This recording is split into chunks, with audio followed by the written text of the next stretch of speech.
Sejam muito bem-vindos, pessoal, a mais um vídeo. Mano, agradeço mais uma vez você por estar aí com a gente para esse vídeo. E, cara, vai ter bastante coisa pra gente comentar aqui nesse vídeo, bastante repercussão, principalmente da noite de Libertadores ontem, mas também dentro do futebol brasileiro. Isso porque, olha só, olha isso daqui.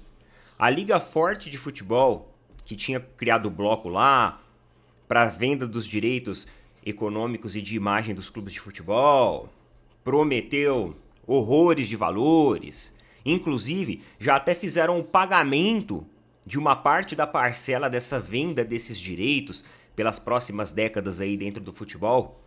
Agora alguns clubes eles terão que devolver uma parte do dinheiro. Mas como assim, Neto? Por quê? Simplesmente o acordo da Liga Forte com os investidores ele mudou. E com isso mudou também o percentual do contrato pago. Ou seja, aquela venda de direito que eles fizeram ali há meses atrás, por um valor ali de até 20% do percentual, vai se reduzir pela metade. Vai se reduzir pela metade. E isso vai impactar o caixa dos clubes brasileiros que fazem parte da Liga Forte e também o fluxo de caixa dessas equipes, já que muitas delas já tinham recebido uma boa parcela e um bom montante desse valor. Eles sentaram, se reuniram durante essa semana para resolver essas pendências, fizeram toda a matemática, a contabilidade da coisa e chegou-se à conclusão de que os clubes vão ter que devolver o dinheiro. Olha isso. Vou explicar melhor sobre isso daqui pra gente entender. Antes de mais nada, pessoal, não se esqueçam de apoiar os nossos amigos da Tribo da Sorte. Eu vou falar uma coisa pra vocês aqui. A Mega Sena está acumulada para amanhã em 32 milhões de reais. Há 2 semanas atrás a gente teve uma Mega Sena que premiou muito e agora a gente vai ter mais uma Mega Sena também que vai premiar 32 milhões de reais amanhã. Então você pode acessar o link que eu estou colocando fixado aí nos comentários e falar com o pessoal da Tribo da Sorte. Vocês vão entrar nesse link e vocês vão falar assim, olha, eu quero o cupom lá do canal Opina Porco. Eles vão te dar um cupom com um desconto exclusivo nos produtos da Tribo da Sorte. Pode ser Loto Fácil, Lotomania, Mega Sena, todos os produtos eles estarão incluídos. Mas sinceramente, eu vou fazer aqui uma fezinha nessa Mega Sena, porque são 32 milhões. Pelo amor de Deus, eu preciso. Preciso nem que seja de 5% disso. 5% ou 1% disso já ia resolver uma boa parte dos meus problemas. Então eu não vou deixar, eu vou utilizar meu próprio cupom. Tô avisando o pessoal da tribo já que eu vou utilizar o meu próprio cupom. Vou utilizar mesmo. É o cupom, tá valendo, tá? Então eu vou utilizar. E ela também tem o advento de uma inteligência artificial que melhora a sua probabilidade de ganhos. Tribo da Sorte, galera. Acessa lá, tamo junto. A matéria aqui dessa situação da Liga Forte. Os clubes concordaram em reduzir o percentual dos direitos comerciais vendido para terceiros, referente aos próximos 50 anos do Campeonato Brasileiro. Inicialmente, os investidores se apropriariam de 20% da receita durante esse período. Agora o percentual mudará. Ou seja, os caras iam comprar 20%, agora não vai comprar mais 20%, vai ser 10%. Beleza? Em muitos casos, há necessidade da devolução de dinheiro aos investidores. Em outubro do ano passado foi paga a primeira parcela do acordo. Entre os clubes da primeira divisão, os valores depositados foram equivalentes a 12% dos direitos para a maioria dos clubes, exceto Botafogo e Cruzeiro, que receberam apenas o correspondente a 10%. Para os demais times, como seus dirigentes agora decidiram reduzir o percentual vendido que eles receberiam, será preciso devolver aos investidores uma quantia igual a 2% do aporte. Então, um exemplo, só para a gente entender melhor como vai ficar. Antes, por exemplo, vamos pegar aqui o Internacional. O Internacional tinha vendido 218 milhões em direitos. Agora vai cair para 109. O Cruzeiro tinha vendido 214 milhões em direito. Agora vai cair para 107. Entendeu? Então o percentual, pessoal, reduziu-se pela metade. Botafogo, por exemplo, tinha vendido por 184 milhões. O percentual antigo. Agora vai cair para 92. E dentro dessa matemática, como já teve algumas parcelas pagas, alguns clubes vão ter que devolver o dinheiro para acertar as contas. Isso vai prejudicar, sim, a contabilidade, fluxo de caixa, tudo isso envolvido. Vai prejudicar, porque afinal, muitos clubes já contavam com esse aporte. E aí eu fico pensando, né? Teve muita gente também que investiu no time contando com isso. E agora? Como que vai ficar? Fica aí o nosso questionamento. É o seguinte, hoje tem convocação da seleção brasileira, mas assim, essa seleção brasileira também, galera, ó, eu vou falar pra você, eu ia fazer o vídeo antes da convocação, depois da convocação. Só que eu falei assim, quer saber? Foda-se seleção. Porque, vamos lá, é o mesmo corporativismo de sempre, é a mesma postura de sempre. E por falar em corporativismo, vamos falar um pouquinho sobre o jogo da Libertadores ontem entre Peñarol e Flamengo. Eu assisti o jogo, falo pra vocês uma coisa aqui. O Flamengo manteve toda a posse de bola. Mais de 70% de posse de bola durante todo o jogo. O Flamengo insistiu muitas vezes nas jogadas de infiltração para poder quebrar os espaços de defesa do Peñarol. Só que, em nenhum momento, o Flamengo ou o Tite, dentro da sua composição tática, ele fez mudanças ou ele utilizou jogadas ensaiadas para tentar fazer a quebra defensiva do Peñarol. E pro Peñarol o jogo estava extremamente confortável. Mas como assim, Neto? Sim, estava confortável.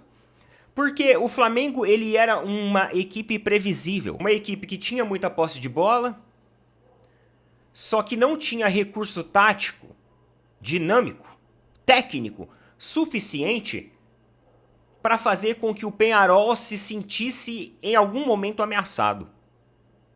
Você pode ver que o goleiro do Peñarol estava extremamente seguro. Os jogadores do Peñarol estavam extremamente seguros. E para quem achava que o Peñarol iria sair ao jogo, eu até achei que o Peñarol ia sair, viu? Eu achei que o Peñarol ia começar dando um calor no Flamengo. Só que não. Eles pensaram assim, pô, pra que a gente vai correr, sendo que os caras do outro lado têm um time extremamente previsível? Sendo que os caras do outro lado têm um time extremamente mal treinado. E quando o Tite veio pro Flamengo, eu até falei pra você assim, o Tite foi muito corporativo dentro da seleção brasileira. Mesmo corporativismo que outros técnicos da seleção também tiveram. Mesmo corporativismo que trouxe o nosso futebol brasileiro, nossa seleção brasileira à ruína. Mas eu sinceramente, galera, não acreditei que o Tite iria continuar sendo corporativista dentro do Flamengo. E ele foi. O Flamengo ontem, os caras eles tentavam toda hora fazer um lançamento na área, sendo que a composição numérica era extremamente desvantajosa. Por exemplo, às vezes o Gerson levantava uma bola na área, e aí você tinha 5 jogadores do Peñarol e um jogador do Flamengo no meio.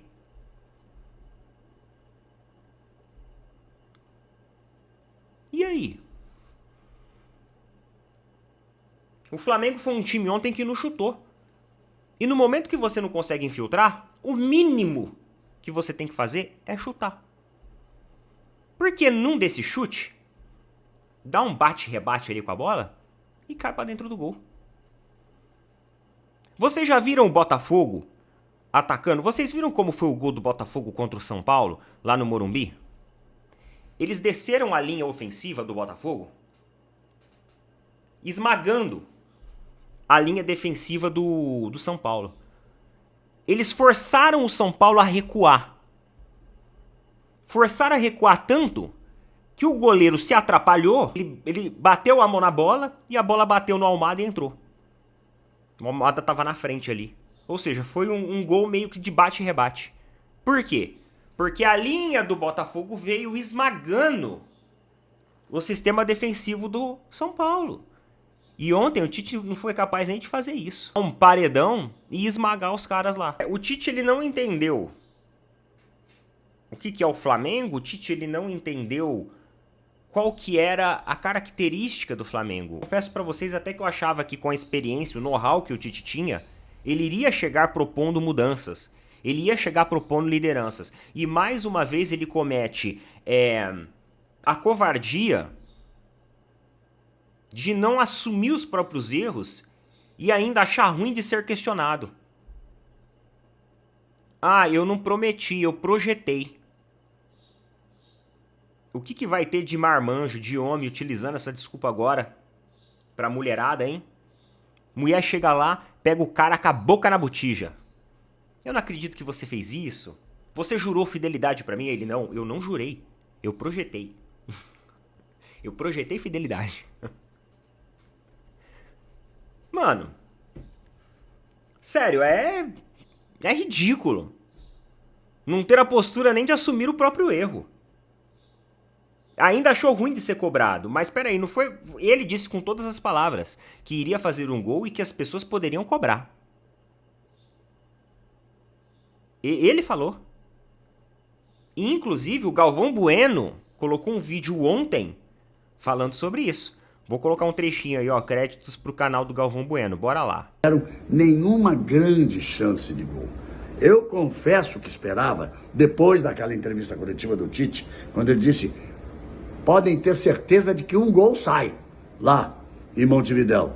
Eu imaginava uma jogada ensaiada por um lado, uma jogada ensaiada pelo outro, porque o Flamengo batia contra a parede da defesa do Peñarol e ficava insistindo em cruzar a bola na área. Ia passar a noite inteira cruzando bola na área sem conseguir nada. Não vi essa jogada. Não vi esse momento. Então, ou seja, todo mundo sabe muito bem aquilo que ele falou. Todo mundo sabe muito bem. Porque, ô Tite, as entrevistas são filmadas, tá? As coletivas são filmadas. E a memória do pessoal do futebol é uma memória de elefante. Então, eu acho que o Tite deveria ter tido pelo menos a hombridade de aceitar o enfrentamento. De aceitar o questionamento. E não vir com, não, mas eu não disse que eu prometi. Eu não prometi, eu projetei. Assuma pelo menos a responsabilidade. Se você é tão corporativista assim, pelo menos então seja corporativista no seu discurso. Dê aquele discurso basiquinho, né? Ah, não, eu assumo a responsabilidade pelo que aconteceu, os jogadores não têm culpa. Isso é o mínimo que você pode fazer. E aí o Mauro César ele falou ontem lá, hoje na verdade no All Sports, sobre a condição psicológica, inclusive eu levei até lá no Nós Ideia, essa frase dele, né? Sobre a condição psicológica do Tite, que ele está visivelmente abatido. E que ele nem duvidaria se o Tite de repente jogasse a toalha. Mano, olha, eu acho que seria ainda pior, né, ele jogar a toalha. Eu acredito que é melhor ele deixar para ser mandado embora do que ele desistir. Porque aí vai mostrar uma fraqueza e uma falta de liderança absurda. Na verdade, o Tite já mostrou isso 2 vezes, quando o Brasil foi eliminado da Copa do Mundo. Por quê? O Felipão levou de 7-1. O Felipão levou de 7-1 na Copa do Mundo aqui no Brasil. Só que em nenhum momento o Felipão deixou o campo. O Felipão só deixou o campo nos momentos que os jogadores deixaram o campo. E ele foi cumprimentando os jogadores, ele foi abraçando os jogadores. E isso é liderança. Agora, você vazar pro vestiário, aí não mostra liderança. O Tite não mostrou liderança nem com a própria torcida, né? Porque quando ele foi questionado por uma coisa que ele falou, ele começou a jogar com a língua portuguesa para tentar tirar sua responsabilidade daquilo. É basicamente isso. E teve outra coisa que aconteceu aí no meio de tudo isso também, que foi lá o paparazzo rubro-negro. O paparazzo rubro-negro chegou ao final da coletiva e no momento que o Tite estava saindo, ele questionou o Tite sobre o gol que o Tite disse que o Flamengo faria lá no Uruguai. E o Tite não gostou. E mais uma vez o Tite veio com aquela conversa, né? Eu não prometi, eu projetei. Eu não prometi, eu não projetei. E aí, nesse momento, o paparazzo rubro-negro, ele faz essa pergunta desabafo de uma forma que representa o torcedor flamenguista. E aí, a apresentadora lá do programa da TV fechada, do canal pago, vai lá e critica. Colocou o seu lado torcedor e deixou as coisas fugir do profissionalismo. Foi basicamente isso que ela falou. E até o Paparazzo falou sobre isso lá no Instagram, falou num vídeo dele também. Cara, o Paparazzo não tá errado, não. Lembra que eu falei pra vocês que eu gostaria muito de ter a oportunidade de ir numa coletiva do Abel? Que o Abel iria sair perturbado com as perguntas que ele ouviria? O Tite ontem saiu perturbado com a pergunta que ele ouviu. E em nenhum momento o Paparazzo rubro-negro colocou o lado torcedor, não. Foi o lado profissional mesmo. Foi o lado profissional, jornalístico, que entende que o jornalista é um representante e a voz dos interesses da torcida. Não adianta o jornalista ficar com perguntinha besta, aquela perguntinha roteirizada, porque o diretor tá aqui no ponto falando assim, ó, vai devagar, hein? Pega leve com o cara. Ó, o tio do primo do meu amigo é o dono da emissora, é um acionista da emissora, e o cunhado da irmã do fulano de tal da puta que pariu, ele é amigo do sogro da tia do Tite. Então vai devagar, senão a gente perde o camarote lá. A gente perde o convite disso, a gente perde o convite daquilo. Então vai devagar aí, tá? E aí o jornalista, ó, ele é uma massa de manobra conduzida por um ponto. Agora, quando a mídia alternativa chega, e eu sempre defendi a mídia alternativa aqui, ela chega, irmão, pra torar o pau. Ela chega sem dó. Ela chega pra fazer perguntas que sejam pertinentes e representem o interesse coletivo. E foi isso que o Paparazzo fez. Então, a mídia tradicional, ela se desespera. Dentro da mídia tradicional existem excelentes jornalistas também. Mas existe, infelizmente, muita gente que é, ó, silenciada. E aí, quando o cara, às vezes, sai da mídia tradicional e vem pra mídia alternativa, você fala assim, nossa, como que esse cara tá comentando melhor, né? Mas não é que ele tá comentando melhor, é que ele não está sendo, entre aspas, censurado. Porque quando ele tá no corporativismo de uma empresa, ele tem que segurar a onda dele. O que o Paparazzo fez foi a atitude mais correta e mais profissional possível. Porque ele perguntou aquilo que é interesse dos torcedores. E tá certo. E tá certo. É a função do jornalismo. Isso é o jornalismo. Jornalismo é essa ciência. Agora, aqui no Brasil, o jornalismo virou corporativismo, né? E a apresentadora se referiu ele como influenciador. Ah, esses influenciadores.